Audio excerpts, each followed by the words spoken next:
दोस्तों नमस्कार। आज हमारे बीच में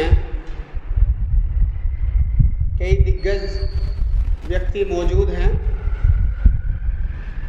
मेरे बीच में आदरणीय सम्मानित जयसिंह कैन साहब जी हैं, जो समाज के बीच में रूबरू होते रहते हैं और समाज की समस्याओं को रखते रहते हैं और समाज के लिए हमेशा 24 घंटे खड़े रहते हैं। समाज का दर्द समझते हैं, देश का दर्द समझते हैं और जो पीड़ित होते हैं उनकी आवाज़ उठाते रहते हैं। और इधर मेरे लेफ़्ट साइड में हमारे प्रिय मित्र परवीन भाई जी मौजूद हैं, जो शिक्षा के क्षेत्र में भी बहुत अग्रणीय कार्य करते रहते हैं, समाज से जुड़े रहते हैं और राजनीति से भी जुड़े रहते हैं। और हमारे इधर आदरणीय सम्मानित मनीराम मीराणा जी मौजूद हैं। ये भी समाज सेवी हैं, समाज के बीच में रहते हैं और समाज के दर्द को समझते हैं, उनकी आवाज़ उठाते हैं। तो कहीं ना कहीं हमारे बीच में जो आज शख्सियत मौजूद हैं वो समाज का दर्द समझते हैं, देश का दर्द समझते हैं और बाबा साहब के मिशन मूवमेंट में भी काम करते हैं। समस्याएं क्या हैं, जो समस्याएं हैं वो समस्याएं बताएं कि समस्याएं क्या हैं और उनका आपके उसमें निदान क्या है, जरा प्रकाश डालेंगे जयसिंह कैन जी। ये समस्याएं तो अनेक हैं, क्योंकि हजारों साल से ये दबाया हुआ समाज है, इनको परेशान किया गया कई हजार साल तक। तो ये तो समस्याओं पर बोलेंगे तो बहुत सारे समय निकल जाएगा, लेकिन दो तीन मुख्य समस्याएं हैं जी, जिन पर आज जो है चर्चा हो जानी चाहिए और उनका समाधान भी होना चाहिए। सबसे बड़ी समस्या आज शोषित समाज के सामने ये है कि जो परम पूज्य बाबा साहब डॉक्टर भीमराव अंबेडकर जी ने पूना पैक्ट के माध्यम से जो 1932 में हुआ था और संविधान के माध्यम से जो अधिकार हमें दिए थे, वो बहुत सारे अधिकार थे। जीने का अधिकार, संपत्ति एकत्रित करने का अधिकार जो पहले नहीं था, शूद्र होने के, अति शूद्र होने के नाते हमारे पास कोई अधिकार नहीं था, लेकिन बाबा साहब ने हमें सारे अधिकार दिए। विशेष रूप से पढ़ने का, शिक्षा प्राप्त करने का और संपत्ति एकत्रित करने का और सरकारी नौकरियों में रिजर्वेशन, जिसे हम प्रतिनिधित्व कहते हैं, उसका जो है हमें लाभ दिया, वो अधिकार दिया। लेकिन जो अधिकार बाबा साहब ने उस समय दिए थे, आज लगभग करीब 25-30 साल, पिछले 25-30 साल से वो खतरे में पड़े हुए हैं। जो बाबा साहब ने दिया था, थोड़ी बहुत जो उससे प्रगति हुई थी, पैसा हमारे जेब में आया था, मकान अच्छे बन गए थे, गाड़ी में लोग चलने लगे थे, तो वो सब अधिकार खतरे में पड़ गए हैं। कैसे? छोटी सी बात करूंगा कि प्रतिनिधित्व पार्लियामेंट में हमें दिया बाबा साहब ने, 131 MP हमारे रहते हैं। विधानसभाओं में हमें प्रतिनिधित्व दिया, या आज के समय में जो कहा जाता है आरक्षण, रिजर्वेशन हमें दिया। सरकारी नौकरियों में रिजर्वेशन दिया, स्कूलों में, कॉलेजों में रिजर्वेशन दिया हमारी शिक्षा के लिए, हमारे बच्चों की शिक्षा के लिए। तो ये सब खतरे में पड़ गए हैं। आप पूछेंगे तो कैसे खतरे में पड़ गए हैं, वो भी मैं बात करूँगा। तो विशेष रूप से जिन दो चीज़ों के माध्यम से हम आगे बढ़े हैं, वो चीज़ लगभग खत्म होने जा रही है, लगभग खत्म हो चुकी है या खत्म होने जा रही है। नहीं, जो लोग आरक्षण के माध्यम से पार्लियामेंट में पहुँचे हैं, लोकसभा में पहुँचे हैं, तो उनको आवाज़ उठाना चाहिए, तो वो आवाज़ क्यों नहीं उठा पाते हैं? देखिए, बाबा साहब ने जीवित रहते ही कहा था कि ये मैंने जो है इन्हें रिजर्वेशन, पॉलिटिकल रिजर्वेशन देके ऐसा लगता है कि मैंने बहुत बड़ी गलती कर दी, कि ये लोग अपनी आवाज़ नहीं उठाते, ये लोग पार्टियों के गुलाम होते हैं जी। जिस पार्टी से जीत के जाते हैं उसी के गुण गाते हैं और उसी की जो लाइन पे चलते हैं, जो पार्टी कहती है वही करते हैं पार्लियामेंट में, इसके अलावा कुछ नहीं करते। और इनकी जबान जब खुलती है जब इन्हें जम भाई आती है। हमारे समाज के अधिकारों के बारे में ये लगभग ना के बराबर बात करते हैं। इक्का दुक्का हैं, हम ये नहीं कहते कि 100% ऐसा है, कुछ बातें हमारी पार्लियामेंट में इक्का दुक्का लोग उठाते रहते हैं, लेकिन उससे काम नहीं चलता। तो जो अधिकार हमारे छीने जा रहे हैं वो अधिकार हमें वो दिलाने में अक्षम है। 2014 से पहले भी देश चल रहा था, लोग कहते हैं, नेता कहते हैं कि देश खतरे में है और हिंदू खतरे में है। आपने भी सुना होगा कि देश खतरे में है और हिंदू खतरे में है। 2014 से ये बात चल रही है। उससे पहले भी लगभग 70, 72, 75 साल हो गए हैं देश को आज़ादी की। उससे पहले कभी ऐसी बात नहीं हुई। आप इसमें परवीन जी आप क्या कहेंगे? सबसे पहली बात तो ये है कि ये जो आपने अभी बात बताई कि भाई देश खतरे में है, तो मैं आपसे ही ये पूछना चाहता हूँ कि देश खतरे में आखिरकार है किससे? ये जो बीजेपी वालों का जो एजेंडा है कि भाई देश खतरे में है, हिंदू खतरे में है, मैं पूछना चाहता हूँ कि भाई देश में आखिरकार खतरा किससे है? क्या शोषितों से इनको खतरा है? क्या वंचितों से खतरा है? क्या पिछड़ों से खतरा है? क्या सबसे बड़ी बात जो देश में ये चल रही है वर्तमान में, जो प्रोपेगेंडा चलाया जा रहा है धार्मिक उन्माद को लेकर के कि भाई हमें मुस्लिमों से खतरा है। आप देख लीजिए देश की आज़ादी से और अब तक जो प्रतिशत के आधार पर भी यदि हम देखें तो सबसे ज़्यादा पॉपुलेशन जो बढ़ी है वो हिंदुओं की बढ़ी है। बिल्कुल सही। उसके बाद में मुस्लिम जो है वो आज भी जो है अल्पसंख्यक के उसमें है। तो हमें आखिरकार खतरा किससे? जिससे हमें खतरा है उससे जो है ये बातें करते नहीं हैं उनके बारे में। और तुलना किससे करते हैं? तुलना करते हैं पाकिस्तान से, जहाँ पाकिस्तान कितना हमारे जितना हमारा प्रदेश उत्तर प्रदेश के जितना, उससे जो है ये तुलना करते हैं। कभी चाइना से इन्होंने तुलना की, कभी अमेरिका। नहीं, मुझे ये समझ में नहीं आता कि सरकार इनकी, केंद्र में सरकार इनकी, राज्य में सरकार इनकी, तो खतरा किससे है? मुझे समझ में नहीं आता। बाबू जी आप बताइए किससे खतरा है? इसे पकड़ लीजिए। इन्हें किसी से खतरा नहीं, इन्हें अपने स्वार्थ से खतरा है। जो आज जो है देश में जो संविधान है, अगर संविधान को पूर्ण रूप से लागू किया जाए तो जो मनुवादी विचारधारा इनके मन में है उसी पर तो कुठाराघात है। जिस बात को बाबा साहब ने संविधान में शुरू में लिख दिया था, उन्होंने कहा था कि आपसे पहले जो मनुवादी व्यवस्था लागू है वो खत्म की जाती है और आज जो है ये संविधान जो है लागू किया जाता है। और उन्हीं बातों को जो है आज ये उसमें लेकर आ रहे हैं, उसी संविधान का विरोध कर रहे हैं। इन्हें खतरा किसी से नहीं, इन्हें तो अपने स्वार्थ से खतरा है। जो ऐसा तो नहीं है कि मतलब ये लोगों को बलगलाने वाली बात करते हो या इस तरीके से गुमराह करने की बात कर रहे हैं, शायद ऐसे शब्द ऐसे वाक्य बोल करके ऐसी विचार डाल के कि लोगों को गुमराह किया जाए। गुमराह वाली तो बात ही हो रही है भाई, गलत का ये एक तरफ तो करते हैं बात संविधान की, समझिए। दूसरी बात है कि संविधान का विरोध हर जगह करें, संविधान जलाने वालों को भी ये कोई जो है विरोध नहीं करते। कैसे बाबा साहब के अनुयायी बन रहे हैं ये?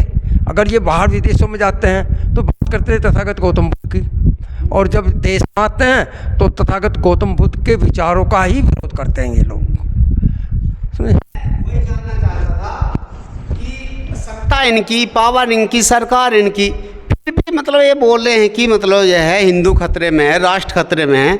कैन साहब आप? हाँ जी। देखिए सबसे बड़ी बात तो ये है, बात यदि खतरे की आती है इसमें तो कहीं ना कहीं जो है ये समझिए कि इस देश में जो राजनीति है वो जो है सीधी सीधी इन्होंने धर्म से जोड़ दी है। और हमारे देश के ही नहीं संपूर्ण विश्व के जो महापुरुष हैं, जो विचारक हैं, उनका कहना ये है कि जब तक आप राजनीति और धर्म को अलग अलग रख कर के चलेंगे तो देश जो है प्रगति के पथ पर जाएगा। और यदि आप धर्म को जो है राजनीति से जोड़ते हुए चलेंगे तो वो जो है देश प्रगति के पथ पर ना जा कर के कहीं ना कहीं वो जो है पीछे की तरफ जाएगा। भारतीय संविधान में परम पूज्य बोधिसत्व बाबा साहेब डॉक्टर भीमराव अंबेडकर ने लिखा है संविधान की प्रस्तावना में कि हमारा भारत देश जो है वो सेकुलर है, धर्मनिरपेक्ष है, पंथ निरपेक्ष है। धर्मनिरपेक्ष का मतलब ये है कि यहाँ किसी भी धर्म को जो है अग्रणी नहीं रखा। अग्रणीय नहीं रखा, यानी कि जिस देश का अपना कोई धर्म ना, ऐसा नहीं है, यहाँ सबको सम्मान दिया गया है। बाबूजी, मैं आपसे जानना चाहूँगा, हिंदू इस देश के अंदर हिंदू सबसे ज़्यादा है? अभी जो बात चली थी, हिंदू सबसे ज़्यादा है, तो हिंदू को, राष्ट्र को किससे खतरा, आप क्या समझते हैं? कि राष्ट्र को तो कोई खतरा नहीं है, मैं आपको बता दूं। कोई राष्ट्र को खतरा किससे हो सकता है? बाहरी जो ताकत है उनसे हो सकता है ना। राष्ट्र जो हमारे पर बम्बारमेंट कर दे दूसरा कोई देश, जब भी तो खतरा हो सकता है। राष्ट्र को कोई खतरा नहीं है। डर किससे लग रहा है, बार बार बोलते हैं? असलियत में डर वर कुछ नहीं है किसी का। ये जो इस तरह की बात करते हैं कि धर्म खतरे में है और इसे बचाओ, एक बात बताओ, कांवड़ लेने जाते हैं लोग, कौन कौन लोग जाते हैं? अभी बताऊंगा। तो ये धर्म का एक पार्ट है, एक भाग है ये। तो इसमें कौन जाते हैं? SC, ST और अति पिछड़े। और अगर इनसे कुछ फायदा होता तो गृह मंत्री जी का बेटा जाना चाहिए था, प्रधानमंत्री जी के रिश्तेदार जाने चाहिए थे, मंत्रियों के बेटे जाने चाहिए थे। कांवड़ लेकर कोई नहीं जाता। या जो है बनियों के बच्चे हैं वो जाने चाहिए थे, वो भी नहीं जाते। या ब्राह्मण के बच्चे जाने चाहिए थे, वो नहीं जाते। वो तो IAS PCS की तैयारी करने में लगे हैं। असलियत में धर्म खतरा है ये कहकर ये जो है हमारे अति पिछड़े लोग हैं, पिछड़े लोग हैं, SC ST लोग हैं, इनको उस काम पर लगाए रखना चाहते हैं, और जिससे कि ये अपने अधिकारों की मांग ना कर सकें। बिल्कुल बिल्कुल। और जो तुम्हारे अधिकार हैं वो उनकी मांग ना करें। संपत्ति हमारे अंडर में, हमारा मतलब नेताओं के अंडर में रहे।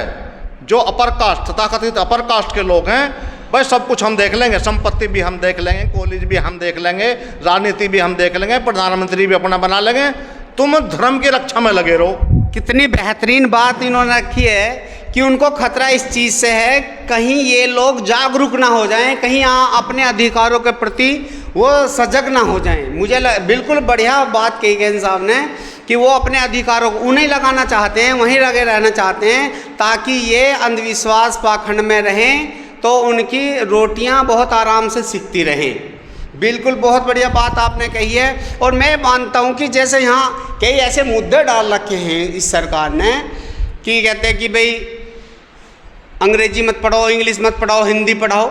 अपने बच्चों को इंग्लिश पढ़ाते हैं, विदेश में पढ़ाते हैं, और यहाँ के निवासियों को, जो मूल निवासी हैं, जो दलित पिछड़े वर्ग के लोग हैं, अति शूद्र लोग हैं, उनको बोलते हैं कि तुम जो है उसका झंडा लेके चलो, और अपने बच्चों को विदेश में पढ़ा रहे हैं। बिल्कुल यही तो है, वो यही चाहते हैं। चाहे वो कोई और पार्टी हो, 25 पार्टियां मैंने बताई हैं, 24-25 पार्टी हैं यूपी के अंदर, और सारे में तो बहुत सारी 150 से ज़्यादा पार्टियां हैं सारे इंडिया में, केवल SC ST की। तो ये जब इकट्ठे नहीं होंगे, अलग अलग लड़ेंगे, तो समाज तो बट गया ना भाई। 100 वोट हैं। मैं भी वही बात कह रहा हूँ कि समाज बटा हुआ है, तो शत्रु को कैसे हरा रहे? 100 वोट हैं। 100 वोट जो हैं 10 मिल गए वामन मेथराम जी को, ST की बता रहा हूँ मैं, और जो है 30 मिल गई बहन जी को, 20 मिल गई किसी और पार्टी को, 10 मिल गई एडवोकेट साहब को, तो 100 तो बिखर गई ना वोट हमारी। और दूसरे की भी 100 ही हैं जो हमारी अपोजिशन में हैं, जो हमारा नुकसान किए जा रहे हैं, वो भी 100 हैं, उनकी वोट भी। जब घर के लोग ही संगठित नहीं हैं तो हराने की बात किससे करें? बात करेंगे? ये तो ये बहुत भ्रम में है हमारे जो छुटभैये नेता हैं। बहन जी को या पार्टी के लोगों को क्या करना चाहिए? करना ये चाहिए कि सबसे पहले तो जो सोशल समाज की पार्टियां हैं ये इकट्ठी हों। ये एक उदाहरण बनाना है कि हम इकट्ठे हो सकते हैं, तो हम समाज को इकट्ठा करेंगे। दूसरे, आज की स्थिति ऐसी है कि जो मैंने अभी 8-9 मुद्दे बताए थे, समान शिक्षा प्रणाली के रिजर्वेशन ख़त्म कर रहे हैं, उसे रोकने के लिए जो पार्टी बात करे इस चीज़ की उसको वोट दो, गठबंधन को, पार्टी को भी नहीं। अगर एक पार्टी के पीछे हम पड़ गए, चाहे वो किसी की भी है, चाहे वो बहुजन मुक्ति पार्टी है, चाहे वो सपा है, चाहे वो कांग्रेस, चाहे BSP, अगर एक पार्टी के पीछे पड़ गए तो ऐसे सफलता नहीं मिलने वाली। बीजेपी को कोई नहीं हराने वाला, मैं आपको बता दूं।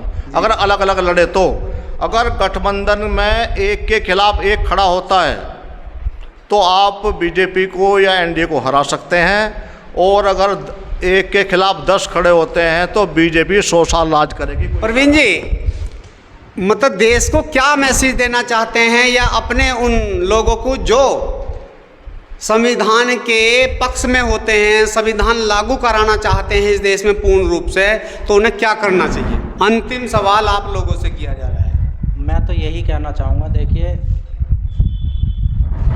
कि इस देश को यदि सुचारू रूप से, सही रूप से, संवैधानिक रूप से यदि देश को चलाना चाहते हैं, चाहे वो सरकार किसी की भी हो, और मैं अपने लोगों को, अपने समाज को, दलित समाज को, पिछड़े समाज को, पिछड़े वर्गों को यही कहना चाहूँगा कि जो अब देखिए वर्तमान में चुनाव जो है आने वाला 2024 का, वो सिर्फ दो उस पर है, सत्ता बनाम विपक्ष।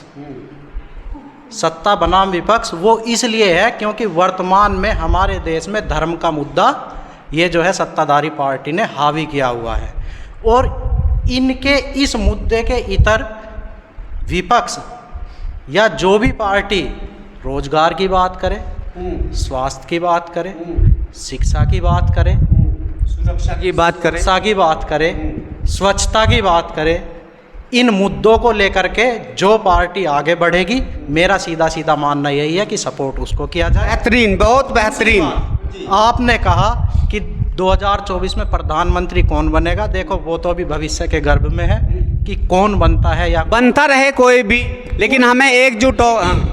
मैं मानता हूं कि प्रधानमंत्री ऐसे व्यक्ति को बनना चाहिए जो व्यक्ति गरीबी से, इस शोषित समाज से, इस वंचित समाज से, इस पिछड़े समाज से जो है नीचे से उठ करके ऊपर गया हुआ हो, जिसने इनके दर्द को समझा हो, गुना हो, उसको जो है महसूस किया हो, वही जो है इनके दुखों को का जो है निवारण कर सकता है। बहुत बढ़िया बात परवीन जी ने की। देश को चाहिए शिक्षा, सुरक्षा, चिकित्सा, रोजगार से बेरोजगारी से मुक्ति, यानी कि ये 4-5 मुद्दे परवीन जी ने बताए जी। अभी देखिए, मैं मानता हूं कि उत्तर प्रदेश में यदि अभी तक किसी ने शासन किया है, इसमें कोई दो राय नहीं कि वो बहन जी के जैसा शासन ना तो आज तक किसी ने किया और ना ही कोई कर पाएगा। हाँ, उन्होंने एजुकेशन पे फोकस है ना। लेकिन दूसरी बात, बहन जी का शासन क्यों गया, उसके जो है बहुत से कारण हैं। बहुत से कारण ये हैं कि कहीं ना कहीं हमारा पिछड़ा वर्ग जो था,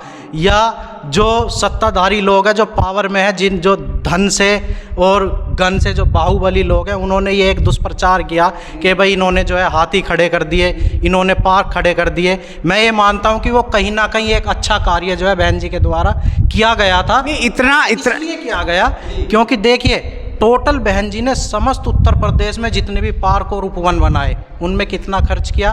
3200 करोड़ रुपए। 3200 करोड़ रुपए की लागत से पूरे उत्तर प्रदेश में ये सौंदर्यीकरण हुआ।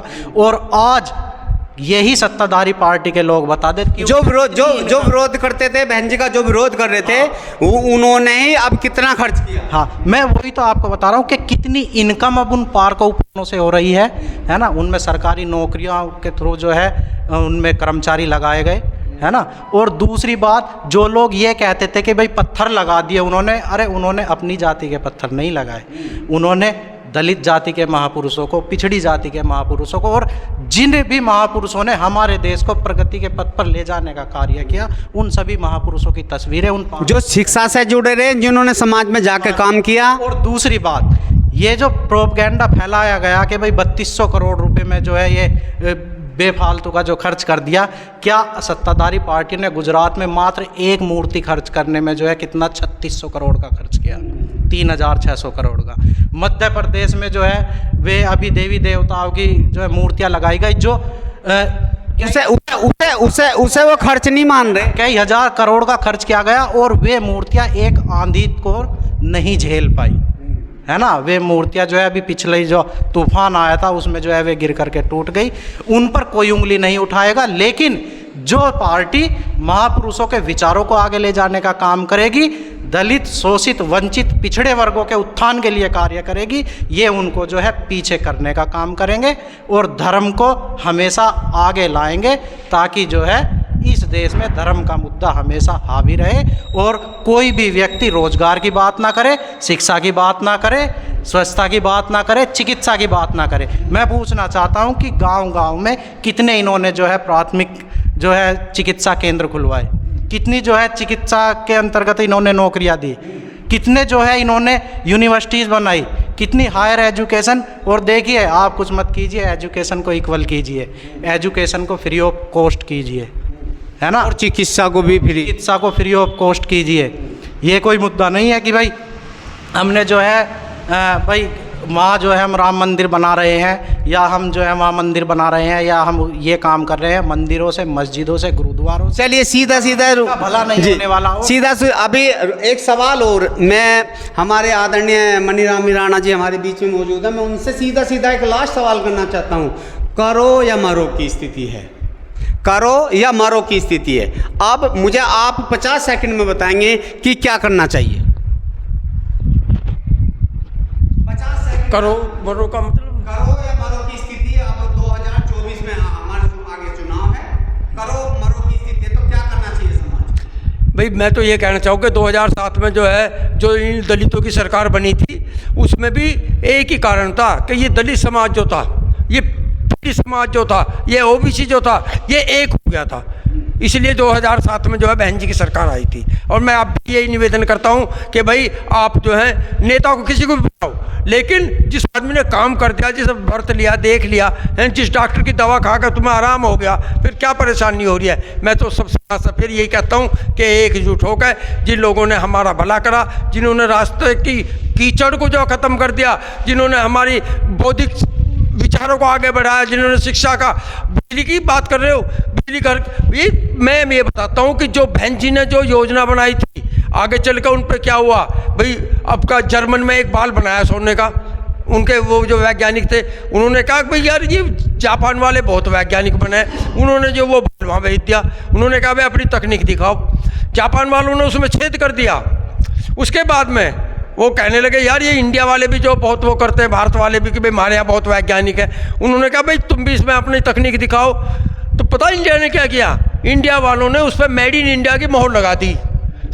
तो जो योजनाएं बहन जी की थी, समझे जी, उन योजनाओं पे जो काम हुआ, चाहे वो विकास के मतलब ऐसा कोई नहीं, लेकिन उसका एक ही देखता कि उस विकास का फायदा जो है गरीब को, दलित को, पिछड़े को, किसान को, मजदूर को, हर वर्ग को हुआ। हाँ, इसलिए ये है कि ये लोग नहीं चाहते कि ये पिछड़े, दलित और जो है मजदूर, किसान आगे बढ़े। और शिक्षा तो इनको पता है कि भाई जो शिक्षित हो गया वो इनके विरोध में जाएगा, वो उसे अच्छे बुरे का ज्ञान हो जाएगा। इसलिए सबसे पहला कुठाराघात जो इन्होंने शिक्षा पर करा है, ये मैं तो कहता हूँ सब एक हो में और अपना एकता का परिचय में। बाबा जी लास्ट आपकी नज़र में करो और या मरो, क्या होगा 2024 में? करो और मरो, लास्ट आपको 1 मिनट का टाइम दिया जाएगा, 1 मिनट में आपको बात करनी है, ख़त्म। देखिए वो जमाने गए कि कांग्रेस जब अपना पूर्ण बहुमत से आती थी सरकार में, जब बहन जी एक बार पूर्ण बहुमत से आई है, सपा एक बार पूर्ण बहुमत से आई है, ये जमाने चले गए। अब कोई भी एक पार्टी आज की तारीख में अपने बहुमत से आ नहीं सकती। लिख लेना मेरी बात को, आप याद रखना इस बात को। अगर कोई पार्टी, चाहे वो सपा है, चाहे वो कांग्रेस है, चाहे वो बसपा है, चाहे वो वामन मेथराम जी की बीएमपी पार्टी है, अगर अकेले लड़ेंगे तो जमानत जब्त कराएंगे और बीजेपी को 100 साल हटा नहीं पाएंगे, मैं आपको बता रहा हूँ। अगर हम समझते हैं, दलित और पिछड़े सब मिलकर ये समझते हैं कि एनडीए या बीजेपी हमारे जो है विरोध में काम करती है, संविधान के विरोध में काम करती है, रिजर्वेशन के विरोध में बात करती है, अगर उसे हटाना है तो सारी पार्टियों को इकट्ठा आना ही पड़ेगा अगर आपको बीजेपी या एनडीए को हटाना है। और नहीं तो फिर अकेले लड़ो, कोई बात ही नहीं, कौन मना कर रहा है, सब देश आज़ाद है, सबको अपनी अपनी आवाज़ उठाने का है। अकेले लड़ो, बल्कि चाहे 1000 पार्टी और बना लो, बीजेपी को फ़ायदा पहुँचाओ। आपने ये सवाल किया है कि करो या मरो, वाकई में ही वर्तमान में स्थिति यही है। और मैं मानता हूँ कि बड़ी पार्टियों को बड़ा दिल दिखाने की इस समय वर्तमान में जो है बहुत बड़ी आवश्यकता है। और जैसा कि मान्यवर काशीराम साहब ने कहा था अपने समय में कि देश में जब जब गठबंधन की सरकारें बनेंगी तब तब जो है देश प्रगति जो है करेगा, उन्नति करेगा, क्योंकि गठबंधन की सरकार में जो है सभी वर्गों का प्रतिनिधित्व समान है, बराबर होता है। और वो जो है दबाव से जो है प्रेशराइज कर करके जो है अपने वर्गों के उत्थान हेतु कार्य कराते हैं। दूसरा, मैं ये क्या मानना मेरा है कि विपक्ष की जितनी भी पार्टियां हैं उनको जो है बड़ा दिल दिखाते हुए जो है एक मंच पर आने की जो है बहुत बड़ी आवश्यकता है। और जैसे कि आप बहन जी की बात कर रहे हैं, मैं मानता हूं कि बहन जी को भी सोचना चाहिए, और उसमें कांग्रेस हो चाहे समाजवादी हो, मेरा मानना यह है कि 80 सीटों में से यदि बहन जी मान लिया यहाँ 25 से 30 सीटों पर भी लड़ जाएं, और इसके अलावा ये नहीं है कि देखिए आप समाजवादी पार्टी को देख लीजिए, इतर उससे इतर यूपी में लड़ने वाली और पार्टियों को देख लीजिए, उनका जनाधार जो है सिर्फ उत्तर प्रदेश तक सीमित है। आप इस चीज़ को नेगलेक्ट नहीं कर सकते कि बहन मायावती का जो जनाधार है, बहुजन समाज पार्टी का जो जनाधार है, वो उत्तर प्रदेश से इतर राजस्थान, मध्य प्रदेश, उत्तराखंड, पंजाब और इसके साथ साथ केरल और कर्नाटक और बिहार, नहीं वो तो राज्यों में भी जो है वोट परसेंटेज उनका ठीक ठाक है, बेशक चाहे उनकी सीटें विधानसभा के चुनाव में वहाँ 5, 6 या 2 आती हों। मेरा मानना है कि यहाँ बहन जी को भी जो है गठबंधन में शामिल होना चाहिए, चाहे यहाँ उन्हें 25 सीट दी जाए और इसके इतर इन राज्यों में जो है उन्हें 1-2 सीटों पर जो है लड़ाया जाए। इसी तरह से जो है नवीन पटनायक जी को भी जो है गठबंधन में शामिल किया जाए, और उधर जो है दूसरी जो पार्टियाँ बची हुई हैं उनको जो है समझा बुझा करके यदि ये गठबंधन में लाते हैं और एक मंच पर जो है आते हैं और मजबूती के साथ रोजगार, स्वास्थ्य और शिक्षा के मुद्दों को लेकर के जो है ये जनता के बीच में डोर टू डोर जा करके यदि चुनाव लड़ते हैं, तो निश्चित रूप से मैं कहता हूं कि ये भाजपा को जो है सत्ता से अलग कर करके जो है पूरी जो है राष्ट्रीय स्तर की पार्टी 6 हैं देश के अंदर, उसमें भी बीएसपी है, आम आदमी पार्टी है, भारतीय जनता पार्टी है, कांग्रेस है और 2 और हैं। वो 6 केवल भारत के अंदर 6 पार्टियाँ ऐसी हैं जो राष्ट्रीय स्तर की हैं। बाकी जो है स्टेट लेवल की पार्टियाँ हैं, क्षेत्र लेवल की पार्टियाँ हैं। तो मैं कहूँगा, मेरा मानना ये है कि जो संविधान की बात करे, जो जैसा कि परवीन भाई ने बताया कि वो जो चिकित्सा की बात करे, जो सुरक्षा की बात करे, जो रोजगार की बात करे, वास्तविकता ये है कि विकास की बात करे, उसी को हमें आने वाले 2000 चुनाव में उनको प्रधानमंत्री का बनाना चाहिए।